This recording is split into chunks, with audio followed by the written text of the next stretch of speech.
This is Omopé Carter Daboiku, community producer for West Dayton Stories. I'm sitting here with my good friend and colleague, Professor Amaha Sellassie. We're here at Sinclair Community College. How you doing today, bro? I am doing excellent.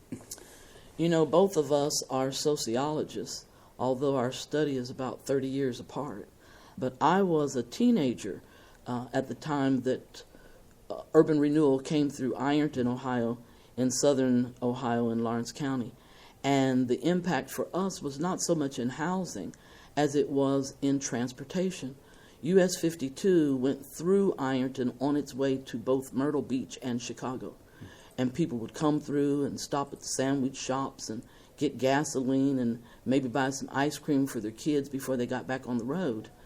Well, when they got that federal money, they moved the highway out of the floodplain of the Ohio River and stuck it up on the sandstone hill behind the city, which meant that folks had no cause to come into the city.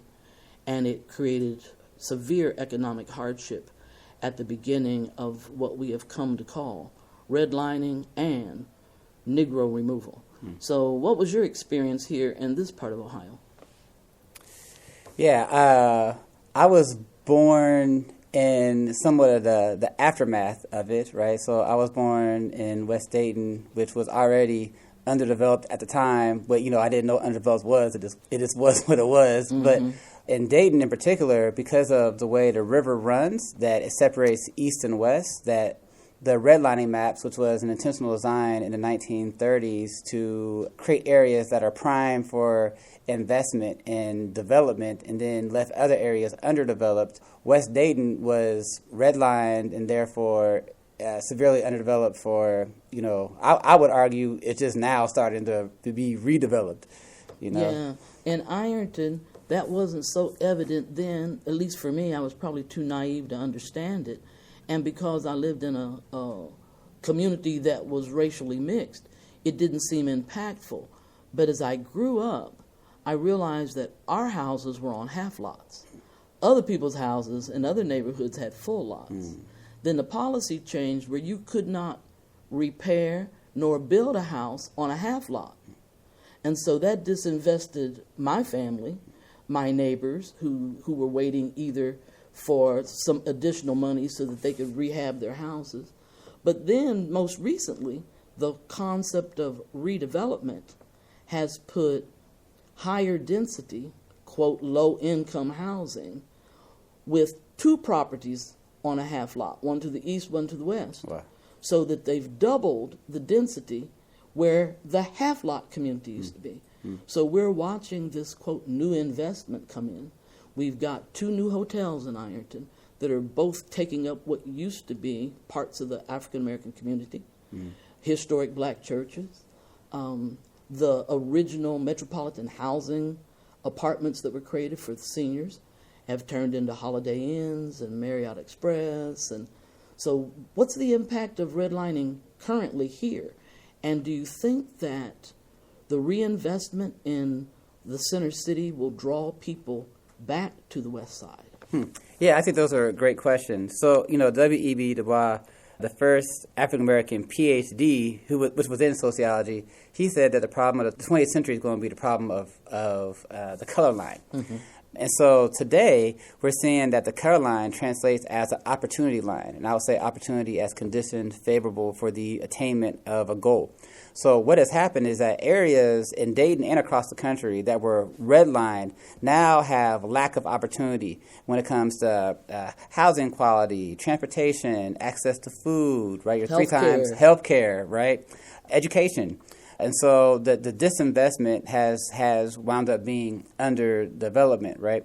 So now I see Dayton is starting to reinvest in the west side, and I think it's important that development is driven by the community themselves, right? That not only is our culture maintained, but that we're determining the direction of those resources coming back in, that it meets our needs and our vision for what we have for the west side. Yeah, I think investment in the downtown has, you know, sparked excitement. So I think it's, you know, like how the west side is developed, I think is important as far as, gentrification is a great concern, right? So like areas that are underdeveloped, they have like there's excess capital that is there, so that I can buy things for low and I can sell it for high, and so.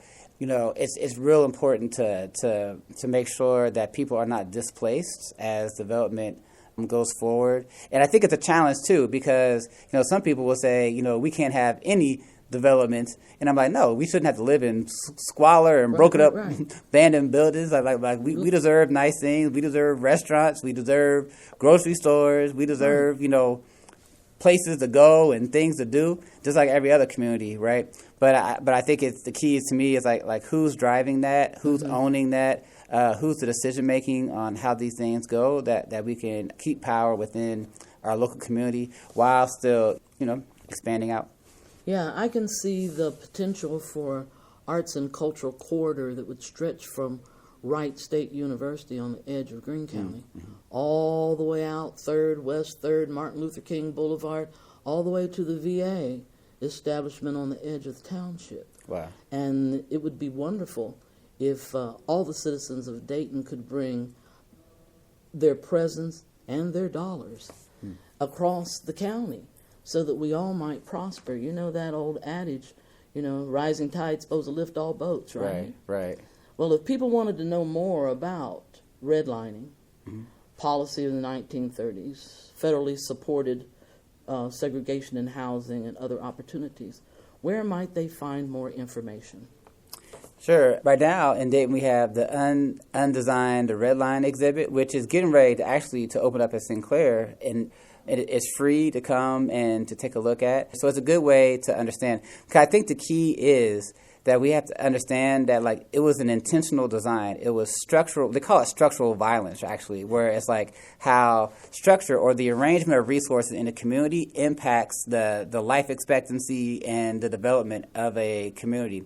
And so to me, that gives us hope. And I say that because if it's been intentionally designed, then we can reimagine it and we can undesign it, right? We certainly can. We certainly can. And so to me, that is the hope. That's why I don't like saying food desert, right? I like to say food apartheid. Absolutely. I want to acknowledge the structural mechanism. So it's a good chance to have a conversation so we can heal these wounds, right? Like there is a black and white divide strong in this city, and it's starting to mitigate some, but I think we need to understand we have a shared future together, or what King would call a single garment of destiny, right?